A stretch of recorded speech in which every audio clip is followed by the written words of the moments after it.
প্রিয় ষষ্ঠ শ্রেণীর ভাই বোনেরা, আজ তোমাদের রায়মার্টিন প্রশ্নবিচিত্রার থার্ড সেমেটিক পরীক্ষার ইতিহাসের 6 ও 7 মডেল সেটের প্রশ্ন উত্তর নিয়ে আলোচনা করব।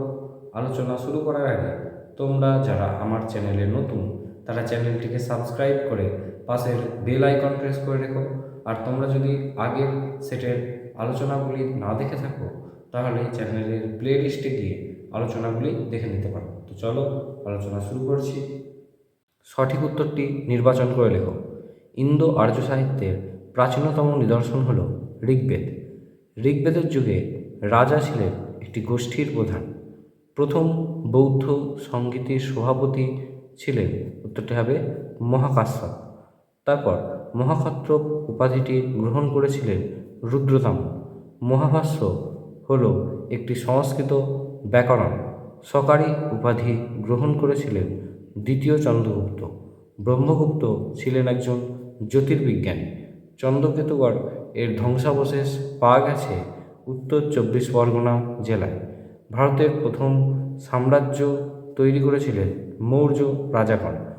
সক্ষত্রপ শাসক রুদ্রদমন সম্পর্কে জানা যায় জুনাগড় শিলালেখ থেকে। সংস্কৃত সাহিত্যে দশকুমার চরিত কার রচনা? উত্তরটি হবে দণ্ডির রচনা। পরের প্রশ্ন, জনপদ কি? জনপদ যে স্থানে জনগণ পা রেখেছে অর্থাৎ জনগণের বাসস্থানই হল জনপদ। বৌদ্ধ গ্রন্থ ত্রিপিটক কোন ভাষায় লেখা? উত্তরটি হবে পালি ভাষায়। অমাত্য কারা? রাজার মন্ত্রীকে বলা হয় অমাত্য। দ্বিতীয় চন্দ্রগুপ্ত প্রবর্তিত রূপোর মুদ্রার নাম কি? উত্তরটি হবে রূপক।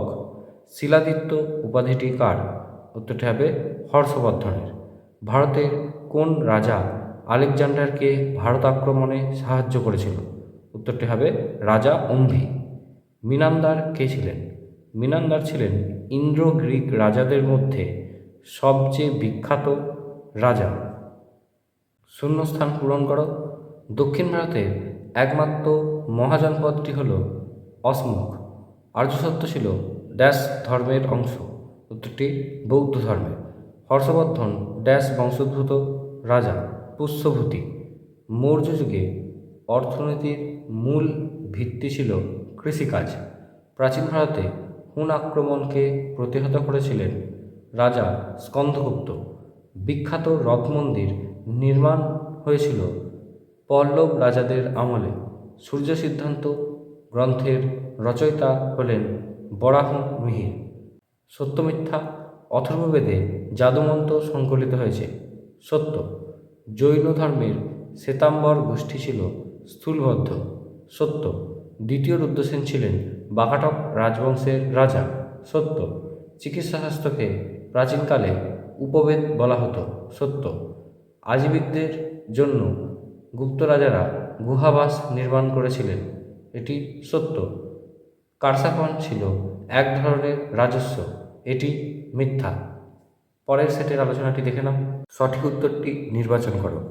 মেগালিথ হল বড় পাথরের সমাধি। তারপরে প্রশ্ন, 10 রাজার যুদ্ধের উল্লেখ আছে? উত্তরটি হবে ঋগ্বেদে। তারপর সুদ গ্রহণ যে ধর্মে নিষিদ্ধ ছিল সেটি হলো ব্রাহ্মণ্য ধর্মে। ঋগ্বেদের যুগে আর্যদের বাসস্থান ছিল সপ্তসিন্ধু অঞ্চলে। দক্ষিণ ভারতের একমাত্র মহাজনপদ হল, উত্তরটি হবে অসমুখ। হর্ষবর্ধনের উপাধি ছিল শিলাদিত্য।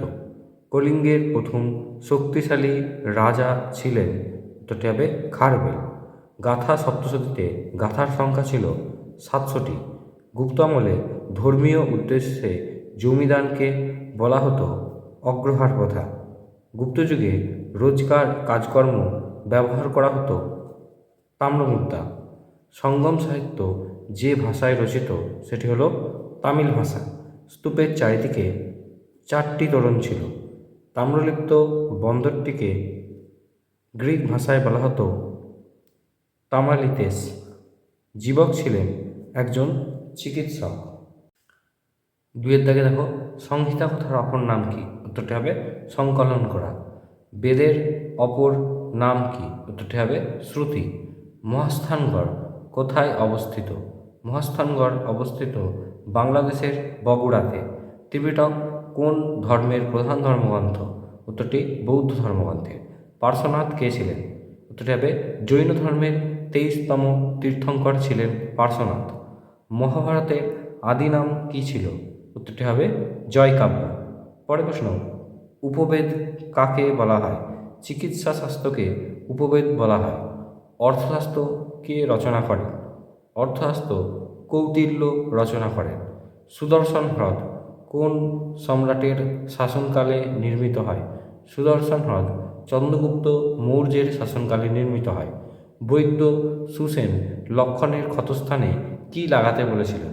বৈদ্য সুসেন লক্ষণের ক্ষতস্থানে বিশল্যকরণী লাগাতে বলেছিলেন। কনিষ্কের মূর্তি কোথায় পাওয়া গেছে? উত্তরটি হলো মথুরাতে পাওয়া গেছে একটি ক্ষেতে। ইন্ডিকা কে রচনা করেন? মেগাস্থেনিস ইন্ডিকা রচনা করেন। চতুর্থ বৌদ্ধ সংগীতের সভাপতি কে ছিলেন? উত্তরটি হবে বসুমিত্র। লিচ্ছবি কাদের বলা হয়? মৌর্য আমলে দক্ষিণ ভারতে বসবাসকারী একটি জাতি ছিল লিচ্ছবি। আজকের আলোচনা এই পর্যন্তই। দেখা হবে পরবর্তী ভিডিওতে।